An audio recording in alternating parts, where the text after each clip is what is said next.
Good evening, everyone. So, in today's topic, we are going to start about the topic magnetic field lines.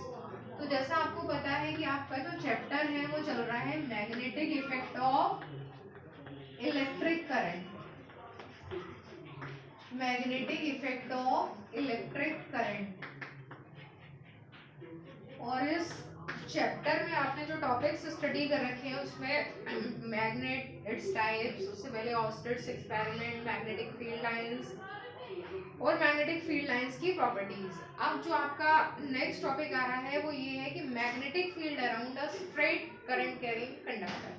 ये तो पता है आपको कि जो स्ट्रेट कंडक्टर मतलब जो भी वायर है, करंट कैरिंग वायर जो है, उसके आसपास मैग्नेटिज्म का फिनोमिना होता है। लेकिन उसके आसपास जो मैग्नेटिज्म का फिनोमिना है उसका कैसे पता चला? तो करंट कैरिंग जो वायर होता है उसके आसपास किसी भी जगह पे अगर मैग्नेटिक निडल, बार मैग्नेट किसी को भी रखे हैं तो वो डिफ्लेक्शन शो करती है। इसका मतलब इसके आसपास मैग्नेटिज्म है। बट ये जो मैग्नेटिज्म है इसका जो सोर्स है वो मैग्नेटिक फील्ड लाइंस होती है। मैग्नेटिज्म किस फॉर्म में होता है? मैग्नेटिक फील्ड लाइंस के फॉर्म में होता है। उनकी प्रॉपर्टीज में आपने पढ़ा है कि मैग्नेटिक फील्ड लाइंस जो है वो outside the magnet north to south होती हैं, इनसाइड साउथ टू नॉर्थ होती हैं। और उनके डिफरेंट टाइप्स होते हैं, जैसे वो कर्व भी हो सकती हैं, स्ट्रेट लाइन भी हो सकती हैं। आउटसाइड द मैग्नेट तो कर्व होती हैं और inside the magnet straight lines होती हैं। तो मैग्नेटिक फील्ड लाइन से जो करंट कैरिंग स्ट्रेट वायर है ये भी एक तरह की मैग्नेट की तरह बिहेव करता है। तो इसके आसपास किस शेप में और किस टाइप की मैग्नेटिक फील्ड लाइंस होती है? दूसरी बात, ये जो मैग्नेटिक फील्ड लाइंस हैं इन इनकी हेल्प से मैग्नेटिक फील्ड की स्ट्रेंथ कैसे फाइंड करें? मतलब अगर आपको पता करना हो इस जगह पे कितनी स्ट्रॉन्ग मैग्नेटिक फील्ड है, इस जगह पे कितनी स्ट्रॉन्ग मैग्नेटिक फील्ड है, तो कोई रिलेशन, कोई फॉर्मूला या मैग्नेटिक फील्ड किन फैक्टर्स पे डिपेंड करती है, ये हमें इस टॉपिक में स्टडी करना है। ठीक है, तो जो आपका आज का टॉपिक है वो आपको नोट कर लेना है, magnetic field. Magnetic field around a straight current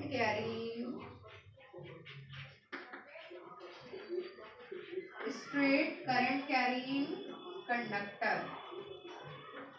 तो स्ट्रेट कंडक्टर के आसपास मैग्नेटिक फील्ड आपको फाइंड करनी है। तो let this is the diagram of straight conductor. और एक्चुअली डायग्राम ऐसा तो नहीं होता है वैसे, लेकिन डायग्राम का मतलब है एक्चुअली एक सर्किट होता है और उस सर्किट में एक पर्टिकुलर डायरेक्शन में करंट फ्लो हो रही है, जैसे ये यहाँ से यहाँ। ठीक है, लेकिन आपको ये पूरा स्टडी नहीं करना है, पोर्शन बस इसका स्टडी करना है कि स्ट्रेट करंट कैरिंग कंडक्टर है, ये वाला पोर्शन ले लिया तो इसमें किस डायरेक्शन में करंट फ्लो हो रही है, तो करंट की डायरेक्शन इसमें अपवर्ड्स। ठीक है, तो ये जो स्ट्रेट करंट कैरिंग कंडक्टर होता है इसके आसपास जो मैग्नेटिक फील्ड लाइंस होती है वो हमेशा इस टाइप से होती है, ऐसे ऐसे, या फिर और जितना हम आगे बढ़ते जाएंगे तो रेडियस जो है आप देख रहे हैं सर्कल की रेडियस बढ़ती चली जा रही है और सेंटर सारे सर्कल्स का एक ही है। तो ऐसे जो सर्कल्स होते हैं जिनका सेंटर कॉमन है बट रेडियस इंक्रीज होती जा रही है, ये सर्कल्स कहलाते हैं कॉन्सेंट्रिक सर्कल्स। Concentric circles. तो पहली बात तो ये है कि आपको ये बताना है कि magnetic field lines around the straight current carrying conductor are in the form of concentric circles। ठीक है, तो ये concentric circles की फॉर्म में होती है। दूसरी बात, ये जो मैग्नेटिक फील्ड लाइंस है ना, इनका प्लेन जो कंडक्टर है उसके प्लेन के परपेंडिकुलर होता है। प्लेन के परपेंडिकुलर होने का मतलब कंडक्टर ऐसे सामने रखा है तो मैग्नेटिक फील्ड लाइंस ऐसे करके होंगी। अगर कंडक्टर एक्स डायरेक्शन में रखा है तो magnetic field lines Y direction में ऐसे करके, या अगर कंडक्टर वाई डायरेक्शन में कंसीडर कर रहे हैं तो मैग्नेटिक फील्ड ये इस तरीके से होंगी एग्जैक्ट प्लेन में। ठीक है, तो आपको याद रखना है कि मैग्नेटिक फील्ड लाइंस जो है अगर ऐसे कंडक्टर रखा है तो उसके चारों तरफ इस तरीके से होगी। क्लियर? तो मैग्नेटिक फील्ड लाइंस हमेशा परपेंडिकुलर होती है कंडक्टर के और कॉन्सेंट्रिक सर्कल्स की फॉर्म में होती है। पॉइंट्स बना के आपको इसके नीचे लिख लेना है। मेन टॉपिक आपका ये है, पॉइंट्स लिख लेंगे कि पहला पॉइंट ये होगा कि magnetic field around the straight current carrying conductor are in the form of concentric circles. दूसरा पॉइंट लिख सकते हैं कि these circles are the plane of these circles are is perpendicular to the given conductor। तीसरी बात ये है कि ये जो मैग्नेटिक फील्ड लाइंस है, आपको पता है कि पर्टिकुलर डायरेक्शन है, किधर से किधर जा रही है। यहाँ ऐसा कोई नॉर्थ साउथ तो बना नहीं है।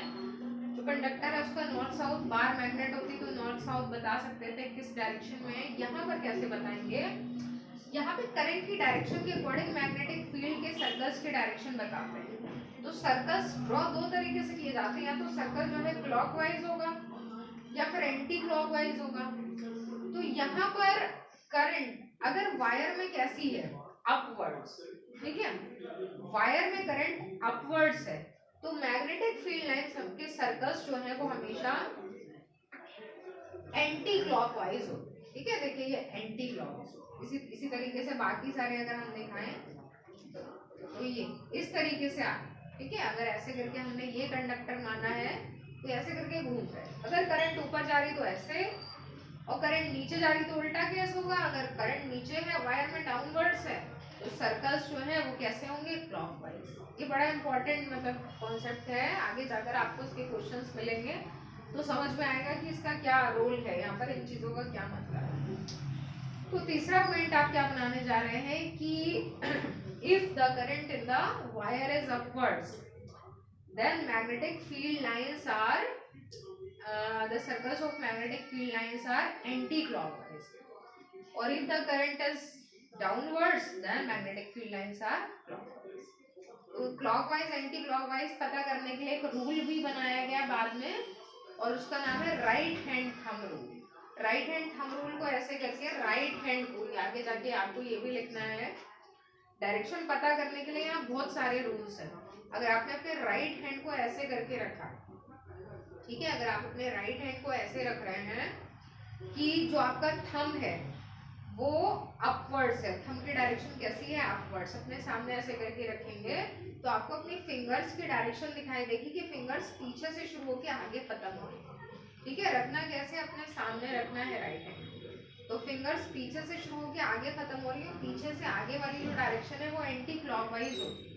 तो ये राइट हैंड थंब रूल के हिसाब से ये जो है थंब, ये शो करता है करंट की डायरेक्शन को, और फिंगर्स जो हैं वो शो करती हैं मैग्नेटिक फील्ड लाइंस की डायरेक्शन। ठीक है, तो इसके अकॉर्डिंग आप फाइंड कर सकते हैं डायरेक्शन। तो उसमें लिख देंगे कि direction of magnetic field lines can be determined with the help of right hand thumb rule. इसको बाद में लिख देंगे। ठीक है, एक बात आपकी ये हो गई। तो जैसे इसी में एग्जांपल एंटी क्लॉकवाइज क्लॉकवाइज में, जैसे फॉर एग्जांपल आपसे कहा जाता है कि वायर है स्ट्रेट, उसमें करंट अपवर्ड्स फ्लो हो रही है। ठीक है, तो पता करिए कि इस वाले पॉइंट पे एक पॉइंट P है, एक पॉइंट Q है, तो पता करके बताइए कि P पॉइंट पे यानी कि राइट साइड में कोई भी एक पॉइंट है P, उस पे मैग्नेटिक फील्ड लाइंस की डायरेक्शन कैसी है, उस time at a particular time magnetic field lines किधर पॉइंट कर रही है। तो पूरे वायर के आसपास एंटी क्लॉकवाइज है, लेकिन एक पॉइंट पे देखेंगे तो कोई एक ही तो डायरेक्शन होगी। तो अगर आप राइट साइड में देखते हैं P वाले पॉइंट पे, तो डायरेक्शन देखिए सर्कल कैसे शुरू हो रहा है, ऐसे कर। तो अगर आप राइट वाले पॉइंट पे देखेंगे तो सर्कल किधर की तरफ पॉइंट कर रहा है, अंदर की तरफ। ठीक है, ऊपर की तरफ नहीं कर रहा है। ये सर्कल जो है वो कैसे घूम रहा है, ऐसे करके घूम रहा है। यहाँ पे पहुंचेंगे तो सर्कल किधर पॉइंट कर रहा है, अंदर की तरफ, इनवर्ड्स। और अगर आपसे Q वाली पॉइंट पे डायरेक्शन पूछी जाती है तो किधर होगी, आउटवर्ड्स। तो आप ये भी एक पॉइंट बना सकते हैं कि अगर करंट अपवर्ड्स फ्लो हो रही है वायर में, तो राइट साइड जो होती है वायर की, उस राइट साइड में किसी भी पॉइंट पर मैग्नेटिक फील्ड लाइंस इनवर्ड्स होती हैं, और लेफ्ट साइड किसी भी पॉइंट पर मैग्नेटिक फील्ड लाइंस आउटवर्ड्स होती हैं। अगर वायर में करंट उल्टी हो जाती है तो आप लिख सकते हैं उस पॉइंट को भी, बट डोंट राइट दैट, एक ही पॉइंट लिखिए, बाद नेक्स्ट वाला आप उसी की हेल्प से कर सकते हैं। ठीक है, तो एक पॉइंट जो है वो इसमें ये भी बना सकते हैं आप। उसके अलावा अगर वायर में करंट जितनी ज्यादा है, जितनी ज्यादा करंट फ्लो हो रही है वायर में, उतनी ही क्लोज मैग्नेटिक फील्ड लाइंस होती हैं। ये आपने पीछे मैग्नेटिक फील्ड लाइंस की प्रॉपर्टीज में लिखा ही था कि अगर मैग्नेटिक फील्ड लाइंस क्लोज है, इसका मतलब मैग्नेटिक फील्ड उस जगह स्ट्रॉन्ग है। यहाँ पर कह सकते हैं करंट अगर ज्यादा फ्लो हो रही है, पहले मान लीजिए 5 एम्पियर करंट थी, बाद में 10 एम्पियर कर दी, तो इसका मतलब मैग्नेटिक फील्ड लाइंस क्लोज आ जाएंगी, वायर के आसपास बहुत क्लोज मैग्नेटिक फील्ड लाइंस, मतलब इसके आसपास बहुत सारी बीच में भी लाइंस और शो कर सकते हैं, तो मैग्नेटिक फील्ड स्ट्रॉन्ग होगी और ज्यादा डिस्टेंस तक कवर कर सकते हैं, ठीक है। इसका मतलब मैग्नेटिक फील्ड जो है वो किस बात पर डिपेंड करती है कि कितनी करंट फ्लो हो रही सर्किट में, जितनी ज्यादा करंट फ्लो होगी वायर में उतनी ज्यादा मैग्नेटिक फील्ड होगी उसके अराउंड। एक पॉइंट ये होगा कि अगर हम पास में, मतलब यहाँ पर आप ऑब्जर्व कर रहे हैं, एक पॉइंट ये है एक्स, एक पॉइंट है पी, कहाँ पर मैग्नेटिक फील्ड स्ट्रॉन्ग होगी, तो वायर के जितने पास में होते हैं उतनी मैग्नेटिक फील्ड स्ट्रॉन्ग होती है, और डिस्टेंस जैसे जैसे बढ़ती है मैग्नेटिक फील्ड वीक होती जाती है। तो x वाले पॉइंट पर p वाले पॉइंट के कंपैरिजन में मैग्नेटिक फील्ड स्ट्रॉन्ग होगी, पॉइंट आप ये लिख सकते हैं और ये डायग्राम की हेल्प से आप शो भी कर सकते हैं। इसका मतलब मैग्नेटिक फील्ड जो है वो इस बात पे भी डिपेंड करती है कि कहाँ पर उसको ऑब्जर्व किया जा रहा है, वायर के पास में या वायर से दूर, ठीक है। एक पॉइंट आप ये भी बता सकते हैं कि मैग्नेटिक फील्ड जो है ना वो इस बात पे भी डिपेंड करती है कि ये पूरा का पूरा जो अरेंजमेंट है वायर वाला, ये किस जगह पे रखा है, कौन से मीडियम में रखा है, क्योंकि मीडियम पे डिपेंड करता है, वो मीडियम मैग्नेटिक फील्ड लाइंस को जो है वो अलाउ करेगा पास होने के लिए या अलाउ नहीं करेगा। जैसे फॉर एग्जांपल एयर में और वाटर में दोनों में एक्सपेरिमेंट किया जाए तो एयर में जो है वो वाटर के कंपैरिजन में ज़्यादा स्ट्रॉन्ग होगी मैग्नेटिक फील्ड, है ना। तो मीडियम पे डिपेंड करता है, ये तीन फैक्टर तो इम्पोर्टेंट है, एक करंट वायर में जो फ्लो हो रही है वो, और एक डिस्टेंस, और तीसरा मीडियम। तो वैसे तो आपके सिलेबस में फॉर्मूला नहीं है, लेकिन इसका एक फॉर्मूला होता है, मैग्नेटिक फील्ड का सिंबल V होता है, V से रिप्रेजेंट करते हैं मैग्नेटिक फील्ड, और इसका एक फॉर्मूला बनकर आता है कि अगर ऐसा स्ट्रेट वायर है उसके आसपास आपको मैग्नेटिक फील्ड फाइंड करनी है, तो उसका फॉर्मूला ये होता है जिसमें कि म्यू नॉट अपॉन 2 पाई तो कांस्टेंट है, I करंट है और R डिस्टेंस है, तो आप देख रहे हैं B directly proportional to I है but inversely proportional to R है, डिस्टेंस के साथ में घट रही है, करंट के साथ में बढ़ रही है। ये म्यू नॉट जो है, ये जो मैंने अभी आपको बताया था मीडियम का नेचर, तो इसके लिए एक वर्ड आता है परमिएबिलिटी, परमिएबिलिटी ऑफ मीडियम, मतलब मीडियम जो है वो अलाउ कर रहा है, परमिट कर रहा है मैग्नेटिक फील्ड लाइंस को या नहीं। तो ये रिलेशन भले ही आपके सिलेबस में ना हो बट नोट कर लीजिए, क्योंकि कभी कभी कुछ छोटी चीज़ों से भी क्वेश्चन बन जाते हैं। तो ये मैग्नेटिक फील्ड में इतनी चीज़ें आएंगी। दूसरी बात, मैग्नेटिक फील्ड की अगर आपसे बाई चांस यूनिट वैसे तो नहीं पूछी जाती, फिर भी इसकी यूनिट होती है टेस्ला, कैपिटल T से रिप्रेजेंट करते हैं। तो इतने पॉइंट्स आप नोट करेंगे, magnetic field lines around a straight current carrying conductor.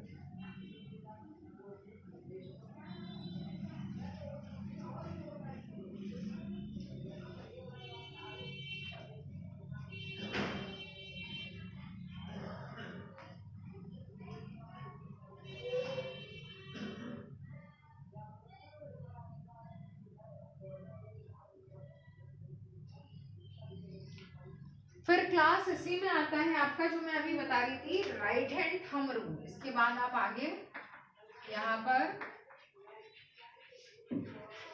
Right hand thumb rule note कर रहे हैं।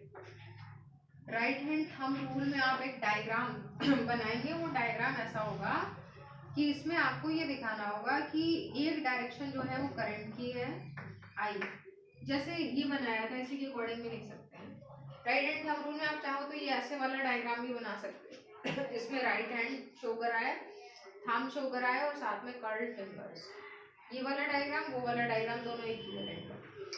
तो इसमें राइट हैंड थंब रूल में आपको ये लिखना है, जो डेफिनेशन होगी वो ये होगी कि we place our right hand like the straight thumb represents the direction of current in the straight conductor and curled fingers, ये वर्ड आता है यहाँ पे कर्ल्ड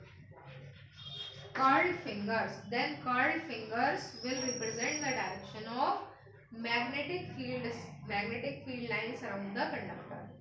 तो थंब, स्ट्रेट थंब क्या है, करंट, और कर्ल्ड फिंगर्स क्या है, concentric circles, magnetic field lines, ठीक है। तो उसके अकॉर्डिंग आप लिख देंगे कि if the current is upwards then magnetic field lines are anti clockwise around the conductor. if the current is downwards in the conductor then magnetic field lines are clockwise. तो direction बहुत पूछी जाती है, जैसे ऐसे सीधे सीधे क्वेश्चन की जगह ऐसे भी आ सकता है कि इन वाले पॉइंट्स पे डायरेक्शन क्या होगी बताइए। अच्छा, एक इस तरीके से भी पूछ सकते हैं, जरूरी नहीं है कंडक्टर मतलब ऐसे रखा हो, कॉन्सेंट्रिक सर्कल्स ऐसे बन रहे हैं, कभी कभी हो सकता है कंडक्टर ऐसे रख दें, आ रही है बात समझ में? जैसे कंडक्टर ऐसे रखा था तो सर्कल्स ऐसे बन रहे हैं, और कंडक्टर अगर ऐसे रख दिया तो सर्कल्स ऐसे बनने लगे, सर्कल इस प्लेन में बनने लगेंगे, जो खड़ा वर्टिकल वाला प्लेन था उसमें सर्कल्स बनेंगे, जो लाइन वाली चीज थी वो मैग्नेटिक वो करंट हो जाएगी। तो अगर मान लीजिए ऐसे करके रखा है कंडक्टर को, ठीक है, ऐसे रखा है तो करंट उसमें या तो इनवर्ड्स जाएगी या आउटवर्ड्स आएगी। मान लीजिए करंट अगर इनवर्ड्स जा रही है, ठीक है, आप ये रूल सिर्फ ऐसे नहीं लगाना, आप किसी भी डायरेक्शन में लगा सकते हैं। अगर ऐसे करके कंडक्टर रखा उसमें करंट अंदर की तरफ जा रही तो आपको थंब उधर ही करना है जिधर करंट जा रही है, ऐसे करके थंब कर दिया। अब मैग्नेटिक फील्ड के सर्कल्स कैसे बन रहे हैं, ऐसे करके सर्कल्स अभी भी क्लॉकवाइज है लेकिन ऐसे करके बन रहे हैं, ऐसे करके बन रहे हैं। तो उस कंडीशन में जो है आप ये बता सकते हैं कि ऊपर टॉप वाले पॉइंट पे पूछा मैग्नेटिक फील्ड लाइंस किधर पॉइंट कर रही हैं, राइट साइड में, बॉटम वाले पॉइंट पे पूछा तो लेफ्ट साइड में, और इधर उधर वाले पॉइंट्स पे पूछा, आप जैसे सर्कल आपका ऐसे जा रहा है क्लॉकवाइज तो राइट साइड में पूछा तो डाउनवर्ड्स, लेफ्ट साइड में पूछा तो अपवर्ड्स। तो अगर ऐसे करके पूछा जाता है तब भी आप बता सकते हैं। अगर कंडक्टर में करंट आउटवर्ड्स जा रही है तो सर्कल्स कैसे बनेंगे, तो देख लीजिए चेक करके, ऐसे तो सर्कल्स कैसे बनेंगे, anti clockwise, but plane change हो जाएगा, है ना। तो किसी भी तरह से अगर क्वेश्चन आता है आपको बस अपना ये जो हैंड है ये अच्छे तरीके से यूज करना आना चाहिए। ये चैप्टर जितना इजी है उतना ही टिपिकल भी है। अगर आप किसी भी गलत डायरेक्शन में इसको रख लेंगे तो आपका जो जो रिजल्ट, जो आंसर की डायरेक्शन आएगी वो रॉन्ग हो जाएगी। तो आपको प्रॉपरली यहाँ पर यूज करना है। राइट हैंड थंब रूल पहला आया है, आगे और भी रूल्स आएंगे और उनको प्रॉपरली यूज करना है, ठीक है ना। तो ये आपका जो है राइट हैंड थंब रूल में आपको ये नोट करना है, डायग्राम भी बना देना है, लिख भी देना है। आपको जो भी इंपॉर्टेंट लगता है, मैं क्वेश्चंस इसके करा दूंगी, जो भी आपको इंपॉर्टेंट लगता है इसमें तो नोट कर लें। आपके पास अगर अवेलेबल क्वेश्चन हो वो सॉल्व करना है, अदरवाइज आप पूछ भी सकते हैं अगर कोई ऐसा क्वेश्चन है समझ में नहीं आ रहा है, ठीक है। तो राइट हैंड थंब रूल को आप इसमें नोट करेंगे। उसके बाद एक इसी में एक रिवर्स टॉपिक है। रिवर्स टॉपिक ये होगा कि अगर मान लीजिए कंडक्टर स्ट्रेट ना होके कंडक्टर ऐसे करके फोल्डेड वायर है तो मैग्नेटिक फील्ड लाइंस कैसी होंगी, कहाँ पर, किस पोजीशन पे, नोट करिए इसको।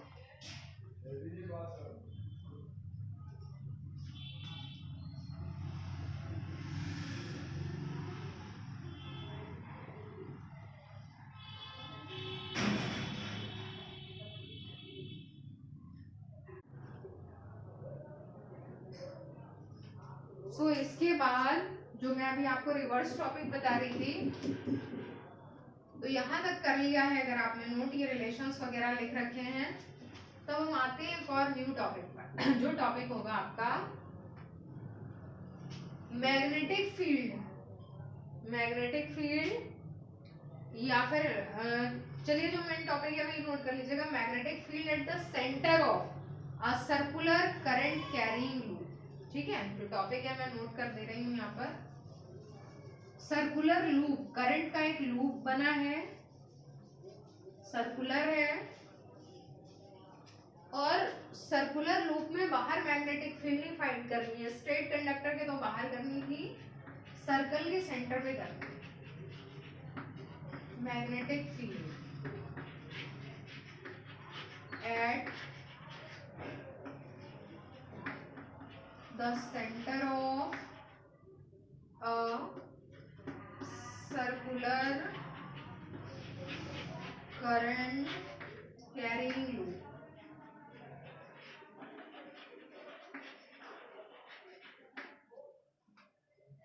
सर्कुलर करंट कैरिंग लूप, ठीक है। तो आपकी बार जो केस है आपका वो कैसा हो चुका है, वो ऐसा हो चुका है। वैसे तो पूरा सर्कल पूरा बंद होगा बट ऐसा इसलिए बनाते हैं क्योंकि आप कंसीडर तो ये सिचुएशन कर रहे हैं ना, ये लूप एक तरीके से बैटरी से लगा होगा, पूरा ऐसे बंद होगा तो करंट ही नहीं आ पाएगी, लगभग बंद माना जाता है, स्पेस बहुत छोटा होगा, तो ये सर्कुलर लूप है। अब करंट कैसी फ्लो हो रही है, इसमें भी करंट की डायरेक्शन पे डिपेंड करता है। करंट मान लीजिए ऐसे फ्लो हो रही क्लॉकवाइज, ठीक है। तो ये पता करना होगा यहाँ पर मैग्नेटिक फील्ड कैसी। तो सेंटर में मैग्नेटिक फील्ड पूछी जा रही तो एक ही डायरेक्शन में होगी, एक डायरेक्शन का मतलब left right upwards downwards inwards outwards, ये डायरेक्शन होगी। बाहर पूछेंगे अगर स्ट्रेट वायर के तो सर्कल्स की फॉर्म में, क्योंकि पूरे वायर के आसपास एक पर्टिकुलर डायरेक्शन नहीं हो सकती, सर्कल्स होंगे। इसमें एक चीज और याद रखिएगा, इनवर्ड्स आउटवर्ड्स दो वर्ड्स बोले ना मैंने अभी, इनवर्ड्स और आउटवर्ड्स। इनवर्ड्स का मतलब ऐसे 3D डायरेक्शन में अंदर की तरफ कोई चीज जा रही तो इनवर्ड्स, और आउटवर्ड्स 3D डायरेक्शन होती है, उसको दिखाने का कोई तरीका नहीं होता। जैसे राइट लेफ्ट अपवर्ड्स डाउनवर्ड्स को आप दिखा सकते हैं, इनवर्ड्स और आउटवर्ड्स के लिए तो अलग सिंबल होते हैं। इनवर्ड्स का सिंबल ऐसे बनाते हैं, आउटवर्ड्स का सिंबल ऐसे बनाते हैं, ये दो सिंबल्स ध्यान रखिएगा। तो जो ये वाला केस है इसमें जो सर्कुलर करंट कैरिंग लूप है उसके सेंटर में मैग्नेटिक फील्ड लाइंस कैसी होती हैं, तो उसके लिए आपको क्या करना है, वही फॉर्मूला जो वही लॉ रूल जो अभी आपने यूज किया था स्ट्रेट वाले वायर के लिए, राइट हैंड थंब रूल, उसी को यूज करते हैं। उसमें ऐसे चेंज हो जाता है, जैसे पिछली बार आपने कहा था ये करंट है, ये मैग्नेटिक फील्ड लाइंस है। अब की बार आप बोलेंगे, क्योंकि अब की बार में करंट लूप बन चुका है, तो ये जो फिंगर्स हैं ये करंट लूप की डायरेक्शन, मतलब अगर ऐसे आपने रखी फिंगर तो इसका मतलब एंटी क्लॉकवाइज है, अगर आपने जो है ऐसे कर दिया तो करंट लूप में करंट क्लॉकवाइज है, अब आपके लूप में करंट कैसी क्लॉकवाइज, मतलब ऐसे रख सकते हैं। लेकिन डायग्राम से पूरे तरीके से रिजेंबल होना चाहिए आपका हैंड। तो अगर देखिए मैं ऐसे रखूँ तो मेरे हिसाब से ऐसे करके घूम रहा है, लेकिन प्लेन चेंज हो गया ना, देखिए वहां आप ऐसे घुमा के देखिए, इस वाले प्लेन में है आपका क्लॉकवाइज और वहां पे ऐसे वाले प्लेन में, तो ऐसे वाला प्लेन और ऐसे वाला प्लेन अलग हो गया ना, तो आपको क्लॉकवाइज में कैसे रखना पड़ेगा। देखिए ऐसे अगर रखते हैं तो क्लॉकवाइज बिल्कुल सही आ रहा है, जैसे वहां बना है उसी डायरेक्शन में आपका हाथ मूव रखिए सामने से। तो ये जो थंब है ये क्या शो करेगा, सेंटर में मैग्नेटिक फील्ड की डायरेक्शन। तो ये अगर अंदर की तरफ है तो सेंटर में मैग्नेटिक फील्ड लाइंस इनवर्ड्स है, अगर ये ऐसे आ जाता है तो मैग्नेटिक फील्ड लाइंस आउटवर्ड्स है। तो इनवर्ड्स को दिखाने का तरीका ये है, क्रॉस अगर ऐसे लगा दिया इसका तो magnetic field lines inwards, dot लगा होता तो मैग्नेटिक फील्ड लाइंस आउटवर्ड्स है। तो यहाँ की अब आप पॉइंट्स बना के लिखेंगे कि the current in the circular loop is clockwise, then magnetic field at the centre, magnetic field lines at the centre will be inwards, और अगर एंटी क्लॉकवाइज होता तो मैग्नेटिक फील्ड लाइंस आउटवर्ड्स होती। एक और तरीका है पता करने का, जो पिछला वाला आपका जो मेथड था, जो टॉपिक था उससे भी कर सकते हैं। जैसे आप इतना पोर्शन स्ट्रेट कंडक्टर माने, इतना स्ट्रेट माने, तो इसमें करंट ऊपर जा रही है तो एंटी क्लॉकवाइज ऐसे करके सर्कल्स आएंगे ना, एंटी क्लॉकवाइज, इसका मतलब यहाँ पे जाएंगे तो मैग्नेटिक फील्ड किधर मिलेगी, इनवर्ड्स। ठीक है, दूसरी बात, अब यहाँ पे नीचे है तो यहाँ कैसे सर्कल्स होंगे, क्लॉकवाइज। क्लॉकवाइज का मतलब सर्कल ऐसे जाएगा, तो यहाँ पर जब आप पहुंचेंगे तो सर्कल कैसे आ रहा है, इस वाली डायरेक्शन में, तो यहाँ पर नीचे की तरफ है, सर्कल कैसे बनेंगे आपके, सॉरी ये डायरेक्शन जो है क्लॉकवाइज की ये ऐसे। तो यहाँ जब आप पहुंचेंगे तो फिर से आपको इनवर्स डायरेक्शन मिलेगी। इस वाले पोर्शन को आप कंसीडर करें, करंट इसमें आगे की तरफ जा रही, जब करंट आगे की तरफ जा रही सर्कल ऐसे आएंगे, ऐसे आएंगे तो फिर से यहाँ पर इनवर्स डायरेक्शन मिलेगी और ऐसे नीचे से भी इनवर्स मिलेगी। देखिए चारों तरफ से अगर चेक करके देखें, स्ट्रेट कंडक्टर मान के, स्ट्रेट कंडक्टर के पोर्शंस मान के करें तब भी पता चल रहा है कि सेंटर पे करंट की, सेंटर पे मैग्नेटिक फील्ड लाइंस की डायरेक्शन कैसी है, इनवर्स। तो ये जैसे जैसे, वैसे तो मैग्नेटिक फील्ड लाइंस जो है वो कॉन्सेंट्रिक सर्कल्स होती हैं, यहाँ पे जाके स्ट्रेट कैसी हो जाती है, तो आप देख रहे हैं जैसे जैसे सेंटर की तरफ बढ़ेंगे तो इन सर्कल्स की रेडियस बढ़ती जा रही है, और सेंटर के पोर्शन पे जब ऑब्जर्व करते हैं जस्ट सेंटर पे, तो बहुत बड़ी रेडियस के सर्कल में सर्कल नहीं दिखाई देगा, बल्कि रेडियस का मतलब एक डिस्टेंस, एक लेंथ वाला पोर्शन दिखाई देगा, तो that looks like straight line at the centre. Okay, तो इसलिए जो है यहाँ पर मैग्नेटिक फील्ड लाइंस कंसीडर करते हैं कि सेंटर पे कैसी होती हैं, स्ट्रेट लाइंस होती। ठीक है, तो इसमें एक पॉइंट आपने ये बनाया कि राइट हैंड थंब रूल से सेंटर में मैग्नेटिक फील्ड लाइंस कैसी होती हैं, स्ट्रेट होती हैं। ये वाला डायग्राम बना के भी आपको दिखाना पड़ेगा कि इस डायग्राम की हेल्प से भी यही प्रूव होगा। सेंटर में मैग्नेटिक फील्ड वैसे ही जैसे अभी रिलेशन आया था उसी वही चीजें हैं, फॉर्मूला थोड़ा चेंज हो जाता है। पिछली बार म्यू नॉट आई अपॉन 2 पाई आता है, इस बार म्यू नॉट आई अपॉन 2 आ रहा है, पाई नहीं आएगा, फिलहाल वो कांस्टेंट था, कोई इफेक्ट नहीं पड़ेगा। तो मैग्नेटिक फील्ड करंट पे डिपेंड करती है, डिस्टेंस के इनवर्सली प्रोपोर्शनल है, और मीडियम पर डिपेंड करती है कि मीडियम की परमिएबिलिटी कितनी है, वो परमिट कर रहा है लाइंस को, मैग्नेटिक फील्ड लाइंस को पास होने के लिए या फिर नहीं। तो आपके ये जो दो टॉपिक्स हैं ये एक दूसरे से पूरी तरह से रिलेटेड हैं। इन टॉपिक्स की हेल्प से आप इसको अच्छे से समझ सकते हैं। ये दो टॉपिक्स ही आपको आज करने हैं, बाकी फिर न्यूटन से स्टार्ट करते हैं। Okay, thank you.